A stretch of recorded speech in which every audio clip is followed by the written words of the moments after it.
Don't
need it now.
They're preparing at home. Oh, okay.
Good one.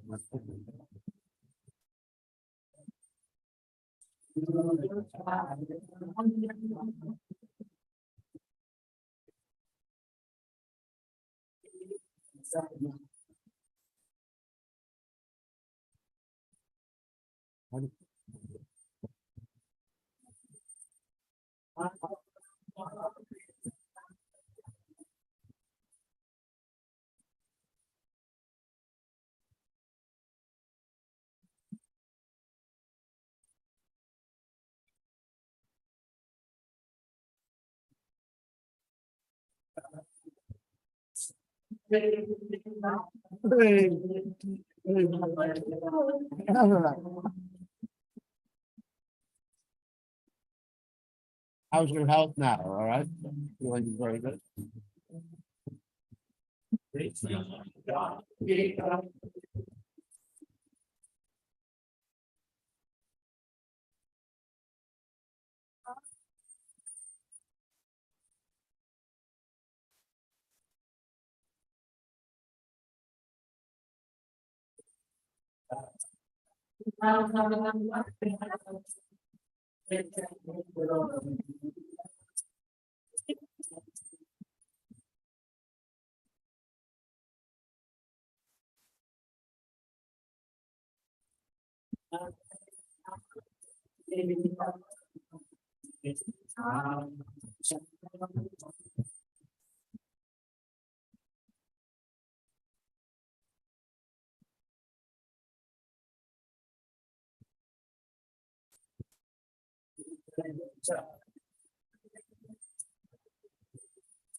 Oh,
Jai Om Vishnupad Padamahamsa Paravatikacharya also tell us it's a Shimad.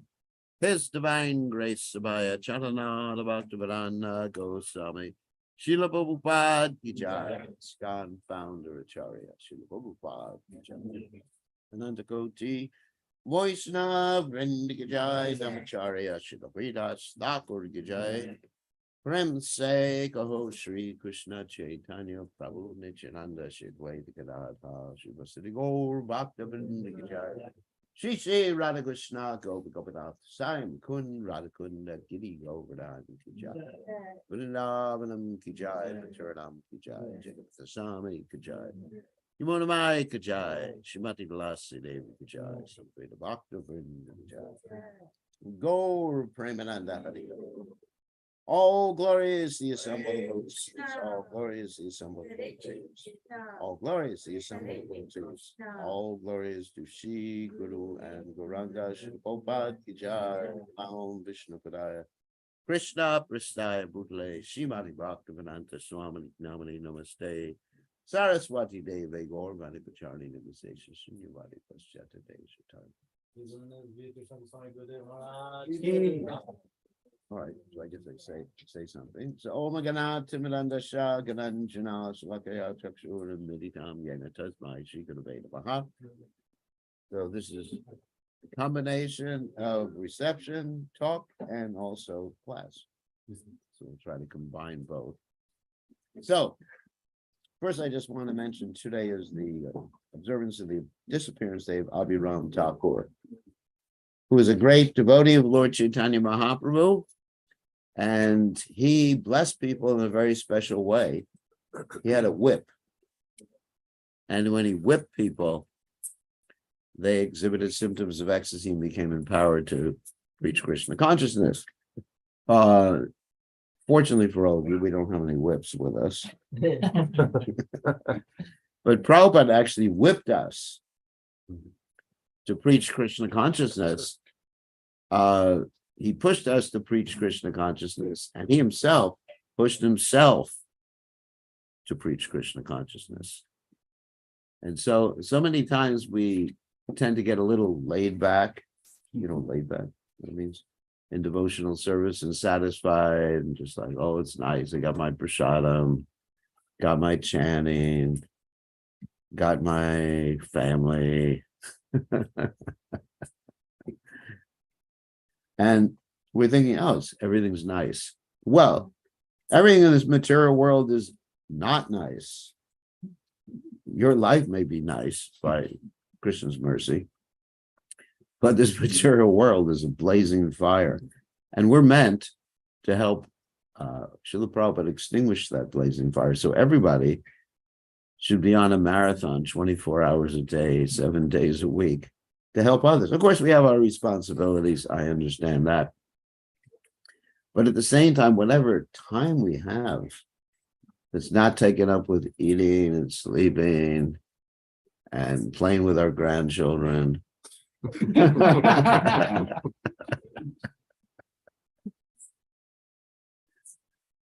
or going to funerals. Life gets very complicated, isn't it? I was just thinking, once you're in family life, then there's always a marriage of some relative taking place every 2 weeks. And there's always someone else dying every 3 weeks. So you just spend your whole life going to marriages and funerals, right? Even hospitals to visit them. And hospitals to visit them. And then drinking kava the whole time. So anyway, so life is not meant for that. Life is meant to help others. So recently, and in the classes here, we're not going to give a full class here, but recently in our classes, we've been reading from the Jaiva Dharma of Srila Bhaktivinoda Thakur, where he really stresses in these particular chapters, there's a discussion between this Haridas Babaji and Nityananda Das, not Nityananda, the Lord Nityananda, about the different grades of devotees. You know, Kanishta, Majjhima, and Uttama. And so it's really interesting to hear the difference between Kanishta and Majjhima, because that's really important for us to understand so that we become a little compassionate towards others. Now, the one point about Kanishta is like the lowest class of devotees, in case you didn't know. Those who see Krishna on the altar, Krishna's on the altar, but the rest of you are rascals. That's basically what it is. There's God, and everybody else is just some jerk who interferes with my life, right? Or, at best, someone who actually helps me. What do they say? I scratch your back, you scratch my back. Sort of a reciprocal cheating relationship. Business exchange, isn't it? So that's a Kanishta. Everyone's either business exchange or enemy, and there's God. Okay. Om Jai Jagadisha Hari. Please give something nice to me. You understand? People hate it when I do that. Anyway, so I have nothing against Satyanarayan Kata, but the whole point is that we shouldn't be worshiping Krishna thinking that he's going to do something for us. We should be thinking, what could we do for Krishna? That's the whole point. So it's not that we get enthused simply with hearing the story of Sudama Brahman, how we gave a few broken rice grains to Krishna, and then he got a mansion with a swimming pool, expensive car, everything. That encourages a lot of people. I remember in Fiji, one of the leaders there, he told me, you have to have a picture of Sudama Brahman in the temple room. I said, why? Because people will give more donations. If you simply have Krishna and Vrindavan, people not going to do so much money. So that's like using a shalagram shila to crack nuts with. The most important deity in the temple is the hundi.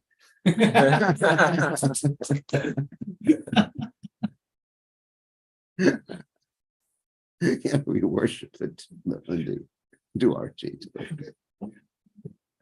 So anyway, getting to the point. So yes, I understand. If you give to Krishna, you get back, a millionfold. You give to a devotee, you get back unlimited. So I'm a devotee. No, I'm not.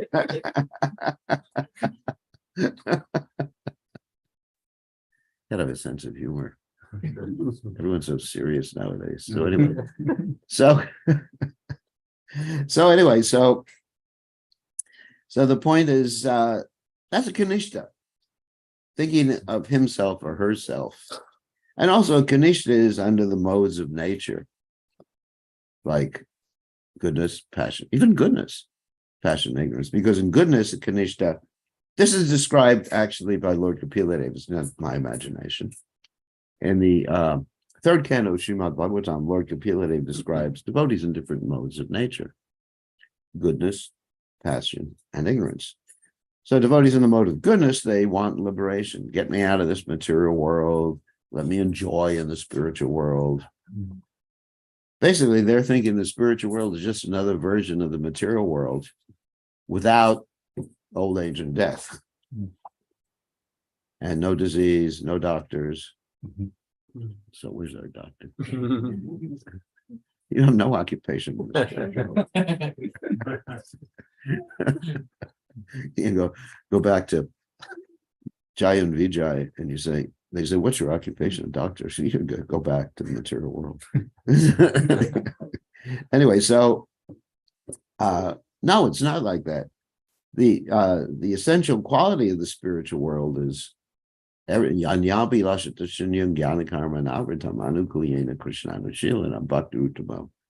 simply want to please Krishna. We're willing to go to hell, like the gopis, willing to give the dust from their feet to Krishna's headache, to cure Krishna's headache. That's the spiritual world. And if you have that consciousness, you're already in the spiritual world. You know what I'm saying? We are in the spiritual world right now. It's just you don't realize it. You're not in the material world. You think you are, due to illusion, we're identifying with matter. That's illusion. But actually, we're in the spiritual realm. So the question of when we fell doesn't even arise because we didn't fall. We're just thinking we're falling. Probably said at one time. It's just an illusion. Because anyway, but Maya makes this thing. It's not just us, it's that we wanted to turn our face away from Krishna. So Maya puts us in a dream state in the spiritual world. And this is a big dream. And we're supposed to wake up. So anyway, so devotional service and goodness is like that. The devotional service and passion, you want something like you want to acquire some wealth or something like that. And devotional service and ignorance is you don't get up from Mangalarti. So in at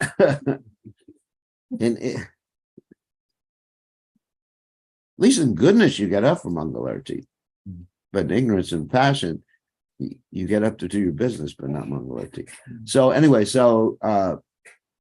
and in ignorance and passion, one's devotional service is characterized by separatism, envy, pretty interesting, criticism of Vaishnavas, etc., like that.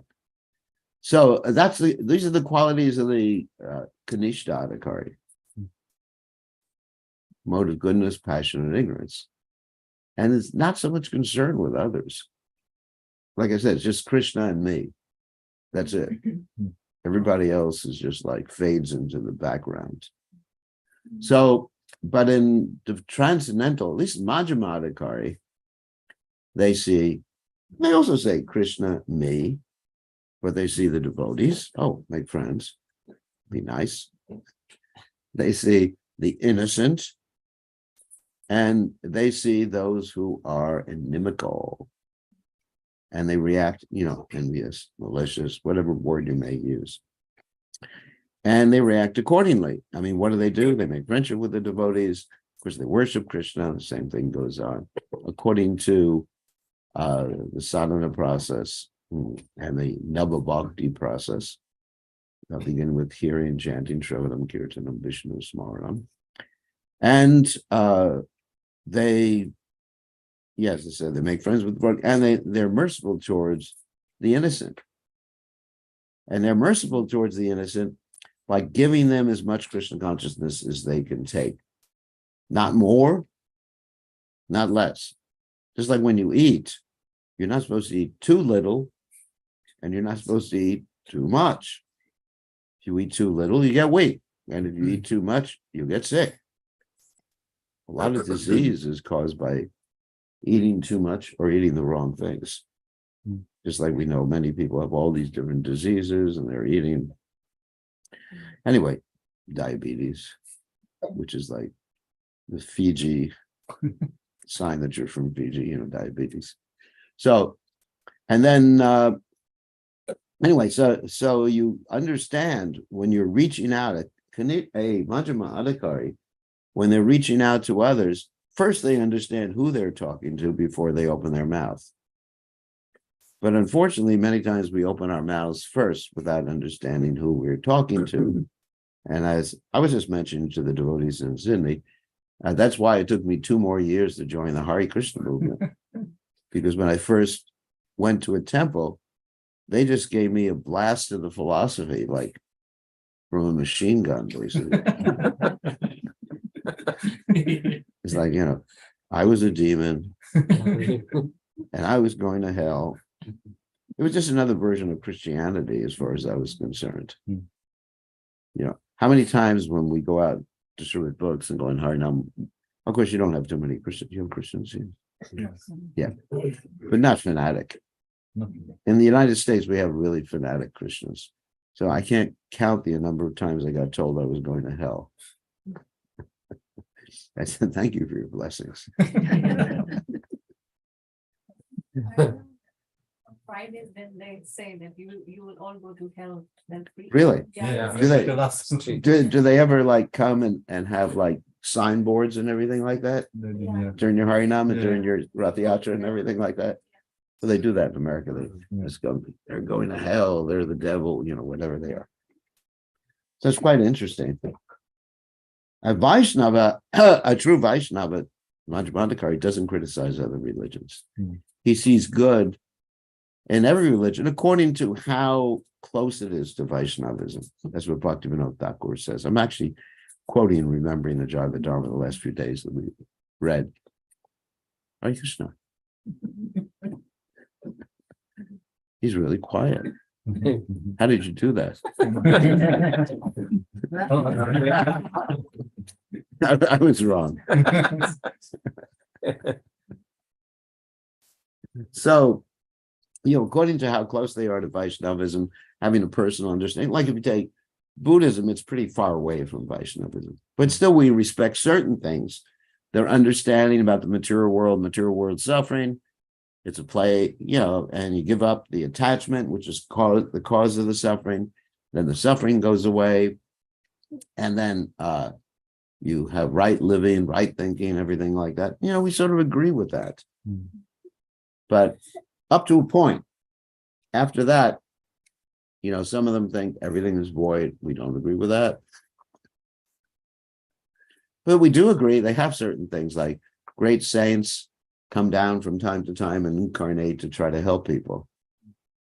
So that, that we agree with completely. So you take the part of the religion and you appreciate that they're actually doing something positive. Of course, we don't appreciate those who are Shaktas. There's a nice story in the Jaiva Dharma, which we'll get to, how there's a Shakta who's very envious of someone else, and he goes to a crematorium and worships Durga Kalima on the full moon night, and there's blood coming down from the sky and everything like that. So he tries to curse a Vaishnava because the Vaishnava is competing with him in rhetoric, actually, Nyaya philosophy. And so what happens with the Vaishnava, he doesn't get hurt by the curse. He actually, this is just coming attraction in the Jaiva Dharma. What he actually does is he gives up all his material desires and he becomes a pure devotee of Krishna. So even the curses of the non-devotees, they actually help a Vaishnava. Just like Lord Chaitanya Mahaprabhu, he was cursed to leave his home, to be locked out of his home. So he took sannyas. Narada Muni was cursed by Daksha, never to remain in one place for very long. So he started preaching. Oh, he was already preaching. He liked the curse. Prabhupada was cursed by the parents of his disciples to not have a home. So Prabhupada kept preaching. So for Vaishnava. So anyway, so religions, yeah, if a religion is like that, so-called religion, we don't appreciate it because it's in the mode of it's called left-handed tantra, like voodoo and stuff like that. I'm sure you have that in India. Maybe here. Maybe some of the natives do it here. Yeah, I know in Fiji, some of the Muslims do left-handed tantra. And even the devotees go to them for help. Come on, what are you thinking? You go to a ghost for help? You're having some trouble. You go to Ravana, please. I'm having trouble chanting my rounds, Ravana. Can you help me worship Ram? I can't think of something stupider than that. Isn't it? We go to people in the mode of goodness. That's it. Not witch doctors. Want to get rid of ghosts, you don't ask for more ghosts. Isn't it? That's kind of stupid. People have so many ideas of what will give them advancement in spiritual life. Like even many, quote, devotees think, oh, I'm having spiritual problems. So they go to Brazil and they take this drug. What's that called again? Ayahuasca or something? What? Ayahuasca? Ayahuasca. And they think, boy, now I feel much better. I can chant better. Yeah, oh my God. It's just like LSD on steroids, isn't it?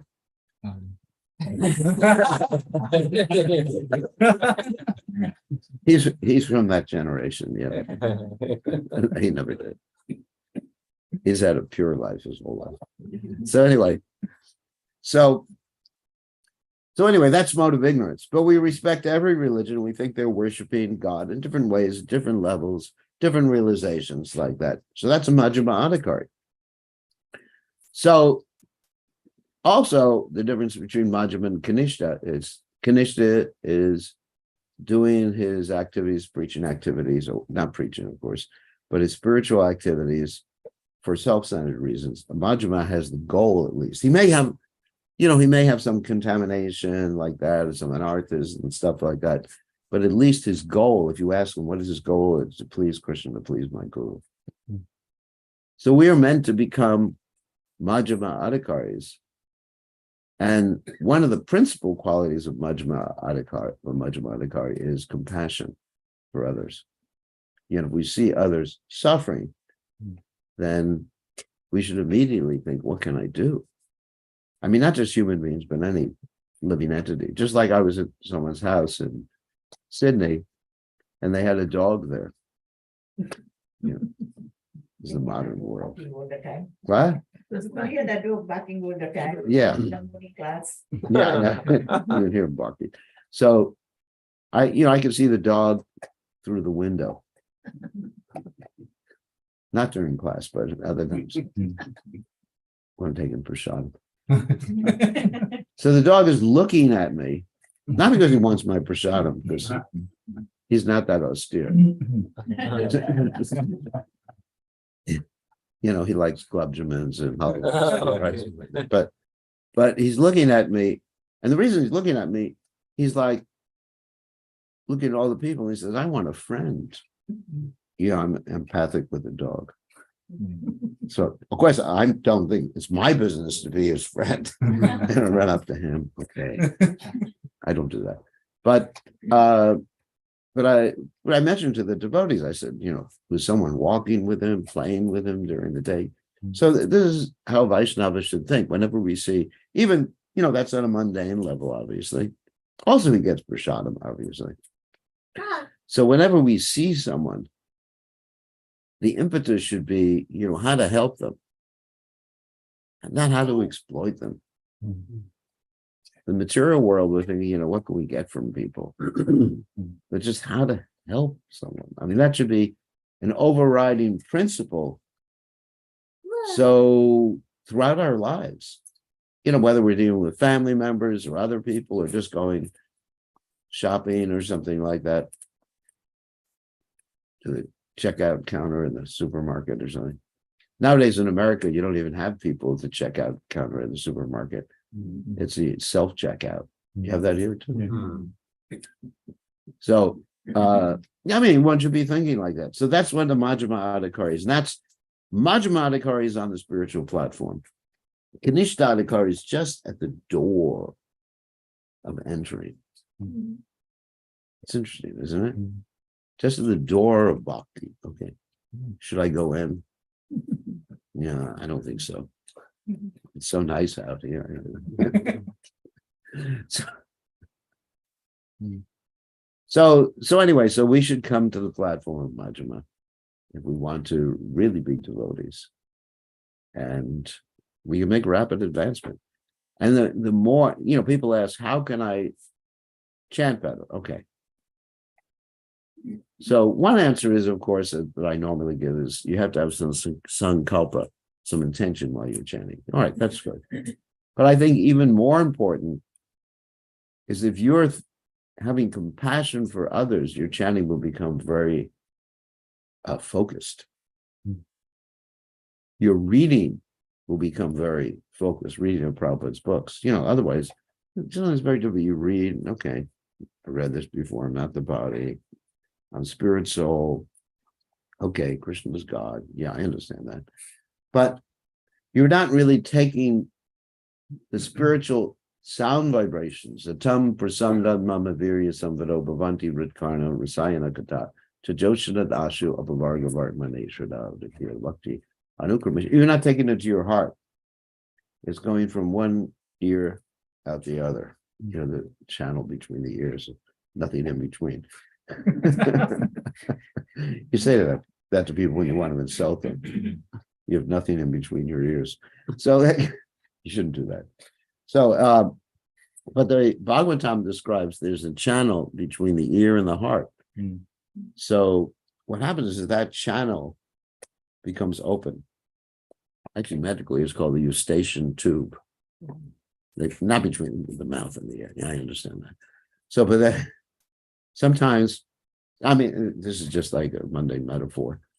Sometimes when you're flying, if you're a little sick, that tube is sort of choked off in the ears. You have some pain in your ears, right? And then, of course, I know how to clear it. You just, yeah.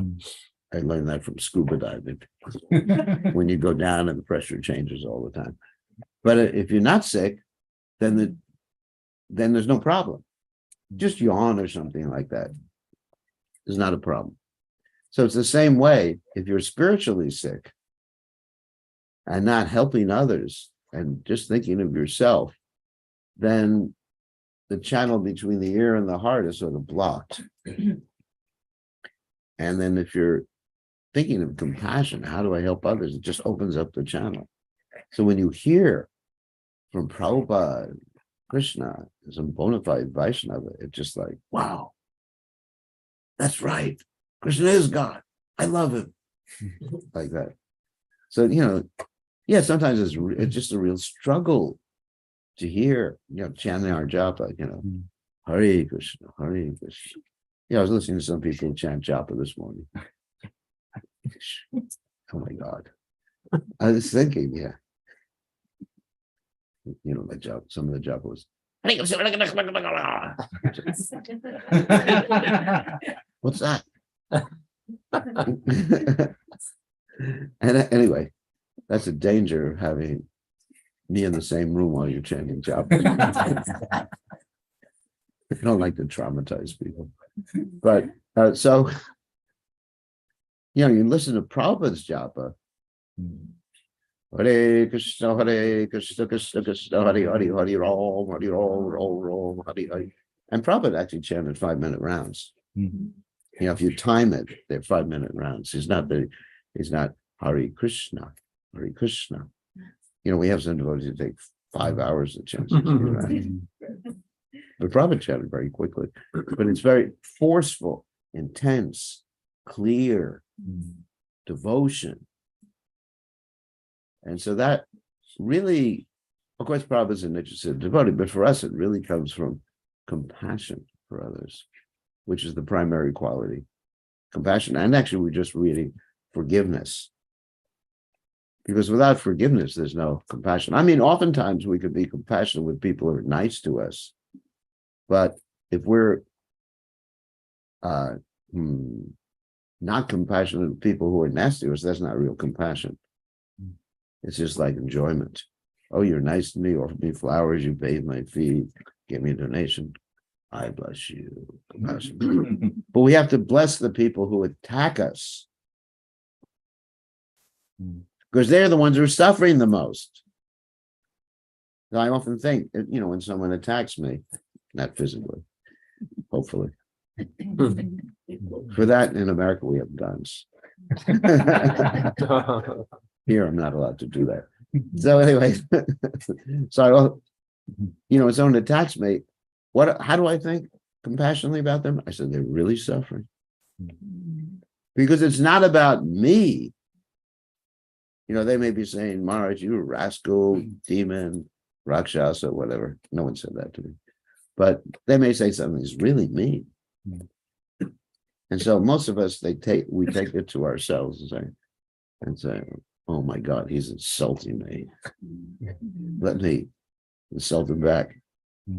No, I curse you to become a snake in Krishna's pastime.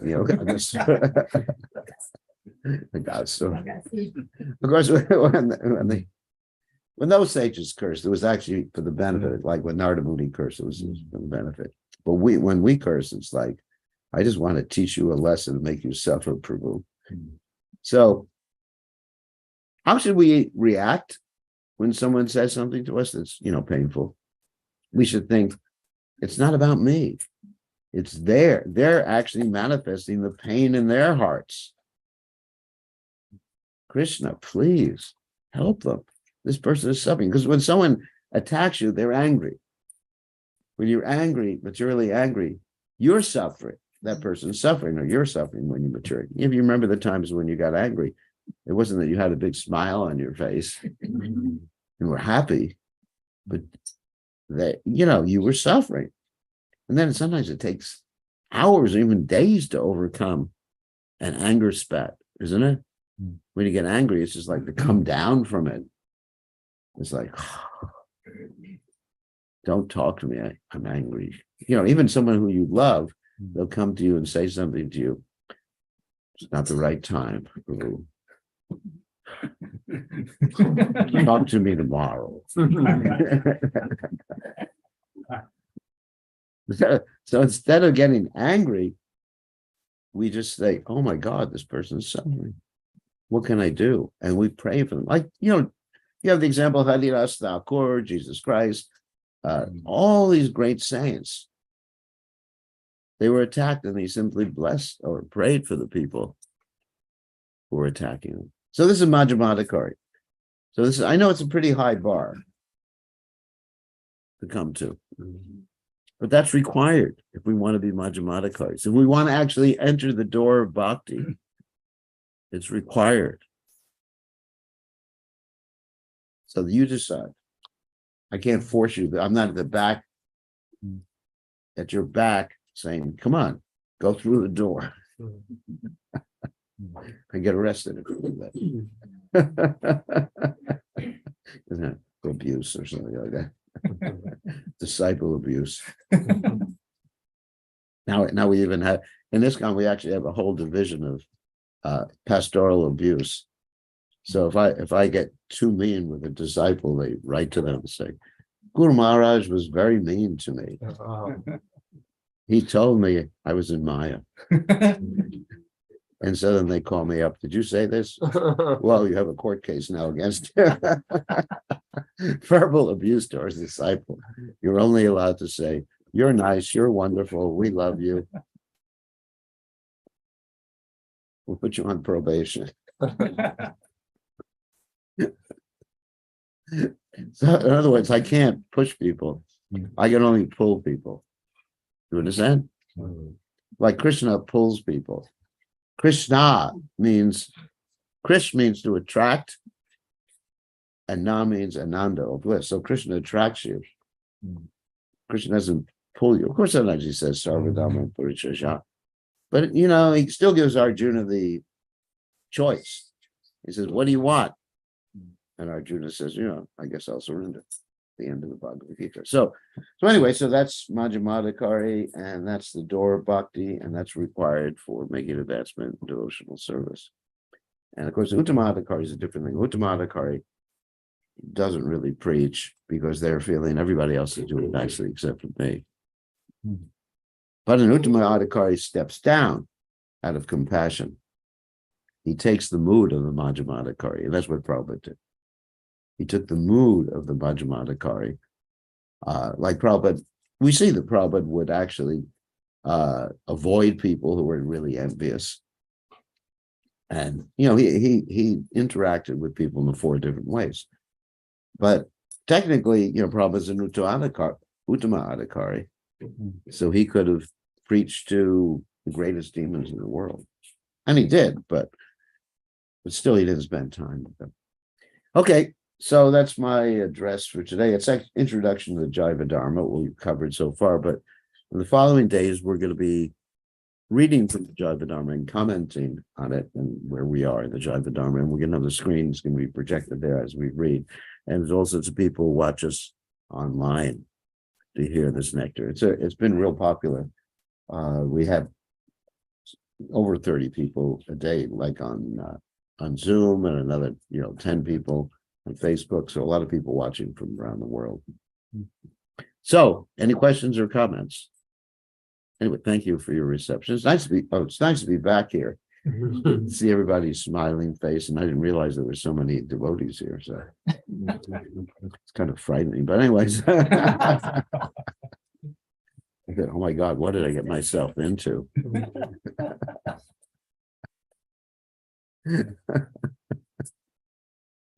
There's so many nice devotees, isn't it? I mean, things are booming here. And Krishna Chandra worked so hard, isn't it? Okay. Yeah. Oh my God. He's the actual power behind the throne.